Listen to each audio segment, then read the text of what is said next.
नमस्कार दोस्तों, स्वागत है आपका आपके अपने यूट्यूब चैनल एचआर क्लासरूम में। दोस्तों, जूनियर असिस्टेंट 2023 के लिए हम कंप्यूटर के प्रीवियस ईयर क्वेश्चन डिस्कस कर रहे हैं जो कि यूपीएससी ने वेरियस एग्ज़ाम में पूछे हुए हैं। हम लास्ट क्लास में 147 क्वेश्चन तक डिस्कस कर चुके थे। उसके आगे करना आज हम शुरू करते हैं। अगर आपका कोई सुझाव हो, सजेशन हो तो प्लीज़ कमेंट कीजिए और चैनल के सपोर्ट के लिए लाइक से सब्सक्राइब कीजिए। बहुत मेहनत लगती है लेक्चर बनाने में, आप प्लीज़ लाइक से सब्सक्राइब जरूर करें, जिससे कि हमें मोटिवेशन मिलेगा और हम इसी तरह के लेक्चर आपके लिए लाते रहेंगे। चलिए शुरू करते हैं। 148 वर्ल्ड वाइड वेब का आविष्कार किसने किया? टिम बर्नर्स-ली ने, मार्टिन कूपर ने, आर सैमुअल टॉमलिंसन ने या चार्ल्स बेबेज ने? तो वर्ल्ड वाइड वेब का जो आविष्कार किया था वो किया था आपका टिम बर्नर्स-ली ने, है ना। वर्ल्ड वाइड वेब है ना का आविष्कार टिम बर्नर्स-ली ने किया था। www हाइपरलिंक द्वारा आपस में जुड़े हुए सूचनाओं का एक विशाल समूह है जिसे इंटरनेट पर वेब ब्राउज़र की सहायता से प्राप्त किया जाता है। यह इंटरनेट पर उपलब्ध सबसे उपयोगी सेवा है। कौन सी? www world wide web. Next question है 149। इंटरनेट पर कंप्यूटर की पहचान किस प्रकार निश्चित होती है? IP address, email address, street address या यूजर ID? तो सही विकल्प है इसका IP एड्रेस। इंटरनेट पर कंप्यूटर की पहचान IP एड्रेस द्वारा निश्चित होती है। IP एड्रेस नेटवर्क पर प्रत्येक कंप्यूटर का एक यूनिक न्यूमेरिकल एड्रेस होता है। यह डेटा पैकेज को सक्षम करता है जो इस विशेष प्राप्तकर्ता को संबोधित करता है। IP पता 4 भागों में बटा होता है जो डॉट से अलग होता है। ठीक है। अगला प्रश्न है 150। निम्नलिखित में से किस टोपोलॉजी में सभी संजाल संधियां व्यक्तिगत रूप से एक केंद्रीय स्विच हब या कंप्यूटर से जुड़ी होती हैं जो संदेशों पर पारित करने के लिए संचरण के एक केंद्रीय बिंदु के रूप में कार्य करती हैं? सही स्टार टोपोलॉजी, रिंग टोपोलॉजी, बस टोपोलॉजी या हाइब्रिड टोपोलॉजी? तो सही विकल्प है इसका star topology. Star topology network में हब, स्विच या राउटर एक केंद्रीय बिंदु के रूप में कार्य करते हैं। 151वां प्रश्न है। रिक्त स्थान नियमों का एक स्थापित समूह है जो यह निर्धारित करता है कि एक ही संजाल या नेटवर्क में विभिन्न उपकरणों के बीच डेटा को किस प्रकार प्रसारित किया जाए। अनिवार्य रूप से यह संयोजित उपकरणों को आपस में संचरण करने देता है, भले ही उसकी आंतरिक प्रक्रियाओं, रचनाओं और संरचनाओं या अभिकल्प या डिजाइन में कोई अंतर हो। Network software, network protocol, network media या नेटवर्क ऑपरेटिंग सिस्टम? तो सही विकल्प है इसका नेटवर्क प्रोटोकॉल। ठीक है। नेटवर्क प्रोटोकॉल स्थापित नियमों का सेट है जो यह निर्धारित करता है कि एक ही नेटवर्क में विभिन्न उपकरणों के बीच डेटा कैसे प्रसारित किया जाता है। अगला प्रश्न है 152। इंटरनेट का स्टैंडर्ड प्रोटोकॉल क्या है? TCP/IP, जावा, HTML या फ्लैश? तो सही विकल्प है आपका TCP/IP। इंटरनेट का स्टैंडर्ड प्रोटोकॉल TCP/IP है। ठीक है। इसका नाम क्या होता है TCP का? ट्रांसमिशन कंट्रोल प्रोटोकॉल इसका होता है। ट्रांसमिशन कंट्रोल प्रोटोकॉल और इसका होता है IP का इंटरनेट प्रोटोकॉल। इसका पूरा नाम होता है। ठीक है। और HTML का पूरा नाम क्या होता है? Hyper text markup language. क्या होता है? कई बार पूछता है। हाइपर टेक्स्ट मार्कअप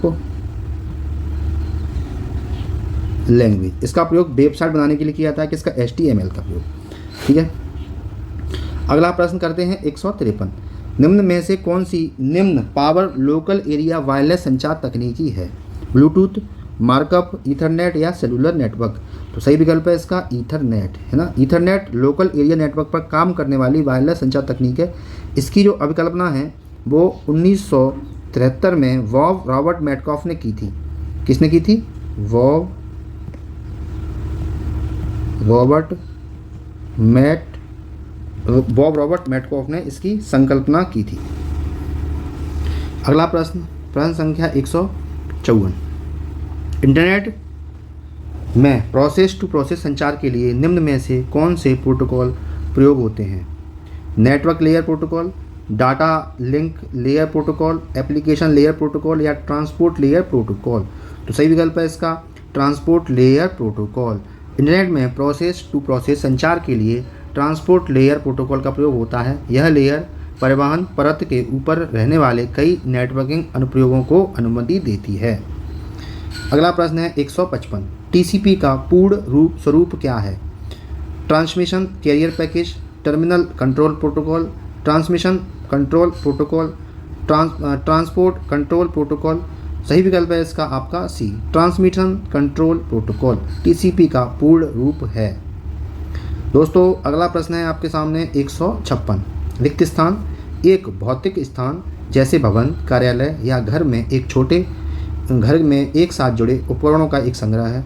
यह छोटा या बड़ा हो सकता है, जिसमें एक उपयोगकर्ता के साथ एक गृह संजाल यानी होम नेटवर्क से लेकर एक कार्यालय या विद्यालय में हजारों उपयोगकर्ताओं और उपकरणों के साथ उद्यम संजाल यानी इंटरप्राइज नेटवर्क हो सकता है। तो इसका सही विकल्प क्या होगा? लैन, वैन, मैन या क्लाउड? तो सही विकल्प है आपका लैन। ठीक है, लोकल एरिया नेटवर्क। तो लोकल एरिया नेटवर्क एक कंप्यूटर नेटवर्क है जो सीमित क्षेत्र जैसे स्कूल, भवन, प्रयोगशाला, कार्यालय के भीतर कंप्यूटर्स को आपस में जोड़ता है। कौन सा? Local area network. वैन क्या है? वाइड एरिया नेटवर्क, यानी ये काफ़ी बड़े एरिया में है ना, एक शहर से दूसरे शहर और पूरे विश्व तक को ये जोड़ सकता है। प्रश्न संख्या 157, बताइए क्या होगा इसका आंसर? वेब विकास में रिक्त स्थान एक प्रकार का वेब अनुप्रयोग है या एप्लीकेशन है जो एकल चित्रात्मक अंतराफलक सिंगल ग्राफिकल इंटरफेस के संदर्भ एकल नवीन सेवा का सृजन करने के लिए बहु सेवाओं को संयोजित करता है। मल्टीकास्टिंग, मॉड्यूल, मीम या मैशअप। यूपीडब्ल्यूएससी कंप्यूटर ऑपरेटर 2020 का क्वेश्चन है, लेटेस्ट क्वेश्चन है, बहुत अच्छा क्वेश्चन है, इंपॉर्टेंट क्वेश्चन है। तो इसका सही विकल्प हो जाएगा प्यारे दोस्तों मैशअप। ठीक है, वेब विकास में है एक मैशअप एक वेब पेज या वेब एप्लीकेशन है। क्या होता है ये? एक वेब पेज होता है या वेब एप्लीकेशन होता है। क्या करता है? ग्राफिकल इंटरफेस में प्रदर्शित सिंगल नई सेवा बनाने के लिए एक से अधिक सामग्री का उपयोग करता है। ठीक है, कौन? मैशअप। आगे देखते हैं, अगला प्रश्न है दोस्तों 158, बताइए आंसर क्या होगा? क्रॉलिंग, इंडेक्सिंग और रैंकिंग शब्द किस से संबंधित है? ए है धोखाधड़ी से, खोजी इंजन से, विचारकों से, इंटरनेट सेवा प्रदाताओं से। तो सही विकल्प है इसका आपका खोजी इंजन या सर्च इंजन से। क्रॉलिंग, इंडेक्सिंग और रैंकिंग शब्द संबंधित हैं किससे? सर्च इंजन से संबंधित हैं, है ना, सर्च इंजन या खोजी इंजन से संबंधित हैं। चलिए अगला क्वेश्चन देखते हैं, प्रश्न संख्या 159, निम्नलिखित में से किस क्लाउड आधारित संरचना या क्लाउड इंफ्रास्ट्रक्चर में अनेक उपयोगकर्ताओं वाले किसी एकल संगठन उदाहरण व्यावसायिक इकाइयों द्वारा अनन्य उपयोग करने का प्रावधान है? यह किसी संगठन, तीसरे पक्ष या दोनों के संयोजन द्वारा स्वामित्व में रखा, प्रबंधित और संचालित किया जा सकता है। ऑप्शन है, एक है निजी क्लाउड, सामुदायिक क्लाउड या सार्वजनिक क्लाउड या संघ क्लाउड। तो सही विकल्प है आपका निजी क्लाउड। ठीक है, प्राइवेट क्लाउड, क्लाउड इंफ्रास्ट्रक्चर को एक सिंगल संगठन द्वारा कई उपयोगकर्ताओं द्वारा अन्य उपयोग के लिए प्रावधान किया गया है। यह संगठन एक तीसरे पक्ष या उसमें से कुछ संयोजनों द्वारा स्वामित्व, प्रबंधित और संचालित किया जा सकता है, यानी इसे कोई भी संचालित कर सकता है जो उससे जुड़ा हुआ हो। ठीक है, यह परिसर में या उसके आसपास मौजूद हो सकता है। अगला प्रश्न है प्यारे दोस्तों 160, क्रोम, सफारी और ओपेरा के बीच क्या समानता है? ये सभी क्या हैं? वेब विचरक हैं या सर्च इंजन हैं या सोशल मीडिया विवरण हैं या वेब सेवाएं हैं? तो ये हैं आपकी web browsers. Chrome, safari, opera तीनों ही क्या हैं? आपके वेब ब्राउज़र्स यानी वेब विचरक।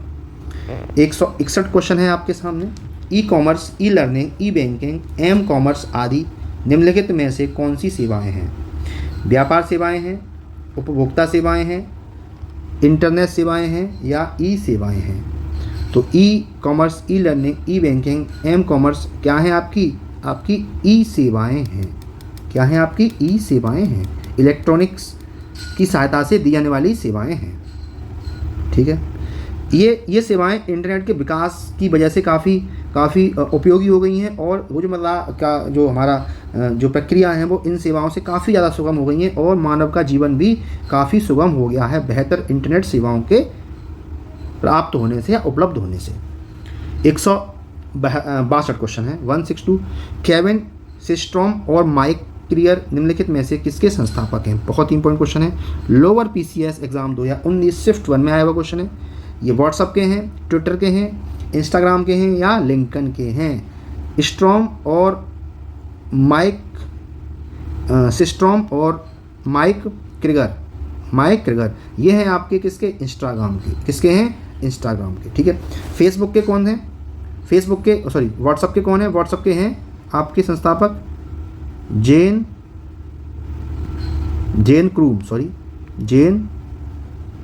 क्रूम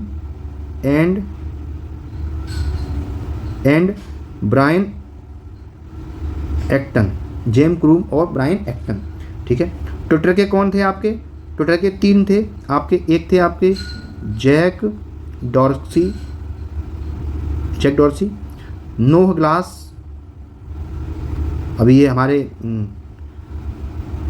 खरीद लिया गया है, नोह ग्लास, और कौन थे? बिज स्टोन, और कौन थे हमारे ट्विटर के? एक और थे हमारे इवॉन विलियम्स।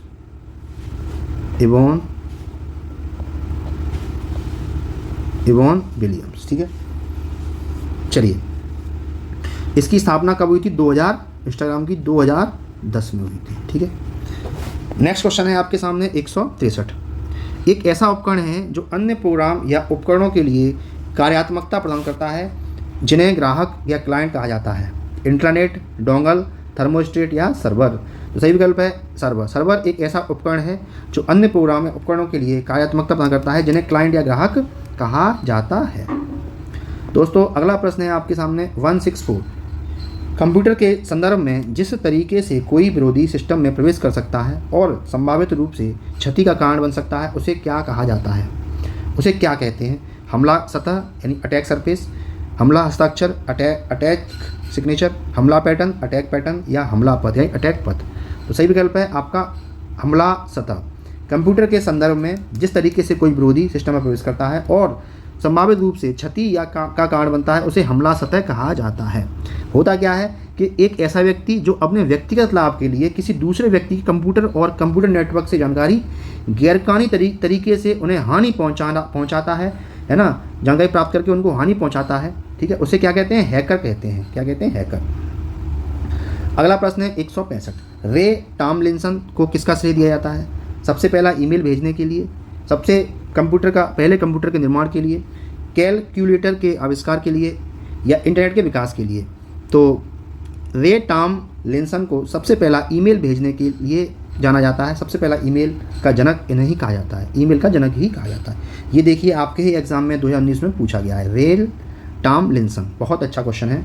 166। निम्नलिखित में से कौन सा एक उपाय नहीं है जिससे एक वायरस आपके कंप्यूटर को संक्रमित कर सकता है? अन्य उपयोगकर्ताओं के साथ संगीत, रचनाएं या छवियां साझा करना। ठीक है, इससे कर सकता है। प्रलेख और पीडीएफ संख्याएं फाइल बनाना, इससे नहीं कर सकता, क्योंकि बना तो आप अपने में ही रहे हो ना, तो ये विकल्प सही हो जाएगा, है ना। अच्छा, किसी के द्वारा ईमेल और भेजने से भी हो सकता है।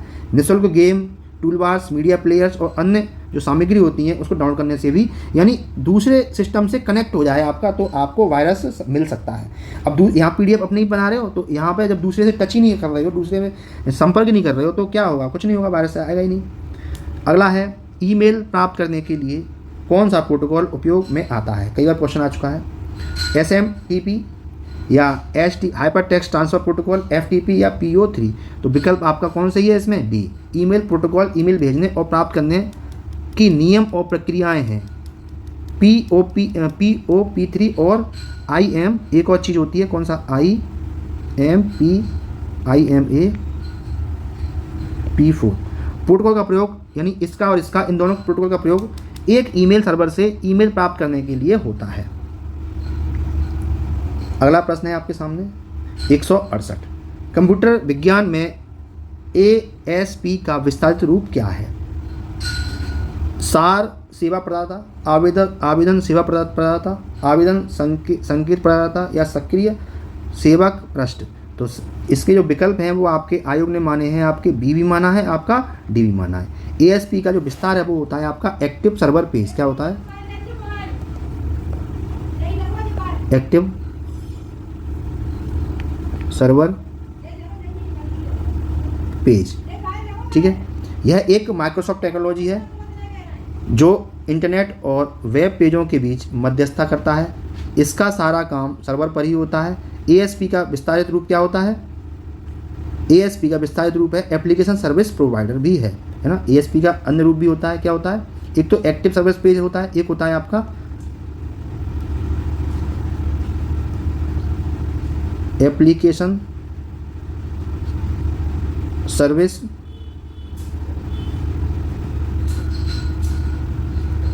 प्रोवाइडर, ठीक है ना। तो इसका दोनों ही सही है। अगला जो टॉपिक है वो आपका है माइक्रोसॉफ्ट विंडोज़। चलिए देखते हैं इसके क्वेश्चन माइक्रोसॉफ्ट विंडो के। चलिए प्रश्न है आपके सामने, निम्नलिखित में से किसमें विभिन्न कार्यों का निष्पादन शामिल है? जैसे प्रक्रियाओं का निर्माण, प्रक्रियाओं का निर्धारण, गतिरोध का प्रबंधन और प्रक्रियाओं की समाप्ति। Memory management, process management, file management या डिवाइस मैनेजमेंट। सही विकल्प है इसका कौन सा? Process management. प्रोसेस मैनेजमेंट में विभिन्न कार्यों का निष्पादन शामिल है, जैसे निर्माण, शेड्यूलिंग, प्रोसेस की समाप्ति और डेडलॉक अर्थात, है ना। अगला देखते हैं, लास्ट क्वेश्चन है आज का, प्रश्न संख्या 170। स्प्रेडशीट में जटिल गणनाओं को सेट करने का एक आसान तरीका क्या है? दशमलव, भिन्न, बूलियन या फंक्शन। तो सही विकल्प है इसका, स्प्रेडशीट में जटिल गणनाओं को सेट करने का एक आसान तरीका क्या है? फंक्शन। स्प्रेडशीट में जटिल गणनाओं को सेट करने का आसान तरीका क्या है? फंक्शन। एक्सेल में फंक्शन का बहुत महत्व है ना। जब हम कोई गणना करना चाहते हैं, ठीक है, जैसे गुणा भाग करना है ना, तो इसमें फॉर्मूले का प्रयोग करते हैं, यानी फंक्शन का प्रयोग करते हैं। सप्लाई इंस्पेक्टर में आया हुआ क्वेश्चन है। तो दोस्तों इतना ही कंटेंट लेके आए थे आज, है ना। कल फिर से लेके आएंगे, देखिए कौन सा सब्जेक्ट लेके आते हैं कल, है ना। मैं आपका कंप्लीट जूनियर असिस्टेंट के लिए कराऊंगा, हिंदी भी कराऊंगा, GS भी कराऊंगा, कंप्यूटर और UPG के तो काफ़ी चल ही रहा है। ठीक है दोस्तों, अगर आपको हमारा प्रयास अच्छा लगता है तो प्लीज़ चैनल के सपोर्ट के लिए लाइक शेयर सब्सक्राइब कीजिए। जय हिंद, जय भारत।